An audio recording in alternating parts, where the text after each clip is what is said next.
So I've been making the rounds and essentially making a video on why you shouldn't buy a specific type of phone, and I'm going to be honest, Samsung just made their Galaxy S24s. I like them a lot, but let's go and be a little pessimistic. Let's take a look at some reasons why you probably shouldn't buy a Samsung phone in 2024. Now, the first thing I'd probably tell you is that for the most part, the Samsung Galaxies, for the most part, most of them are very good, but one of the problems with buying really any sort of Samsung Galaxy is that the resale value of a brand new Samsung Galaxy goes down very quickly. So this is great if you're planning on buying a used Samsung Galaxy, but if you're planning on buying a brand new one, this can be kind of a problem. Because if you plan on reselling that Samsung Galaxy, chances of you actually recouping a majority of your money is not there. From all the, things I've looked at from personal experience, Samsung phones tend to depreciate the most, mostly due to a lot of trade-in deals and everything. So if you buy a $1,000 Samsung Galaxy, within the first year, that phone is probably going to be worth less than half in the used market. Versus iPhones, they typically hold their value a little bit more.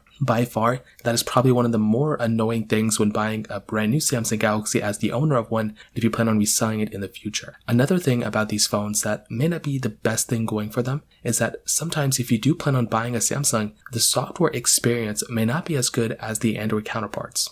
Now this completely changed with the Galaxy S24s, but before, if you were buying like a 2021 or 2022 Samsung Galaxy, you may not be getting that long of a lasting phone on those particular devices. So that can be kind of a problem, I would say, for some people, because if you plan on purchasing these types of phones or these types of devices, you might actually be seeing that, hey, like my software experience on them isn't really going to be as great as maybe some other phones or some other devices. So that might be another thing to kind of keep in mind there as well. Again, not the biggest deal in the world, not something insane, but that's just like another thing to kind of keep in mind. On top of that, I'd probably argue that this, OneUI compared to stock iOS or stock Android can be kind of hit or miss for some people. I think there's lots and lots of features built in inside of, OneUI. However, there can be kind of some annoying things going on within, stock iOS, and there can be some things going on within OneUI that you may not be the biggest fan of. And I think it can be kind of bloated for some people, and it can be, again, kind of annoying for some people if you plan on using OneUI. It is a little bit of a learning curve, and that can be kind of an annoying thing, for some people out there. So those are basically the main things. I think beyond that, though, this phone is still a very good phone to pick up. It's very solid. Like, I'm a really big fan of this particular device, but I will tell you, for the most part, it's, Samsung phones are very good. I like them a lot. But if you're in the market, I'd probably go and see if you could buy a used one rather than a brand new one. That's basically my main complaint about them. So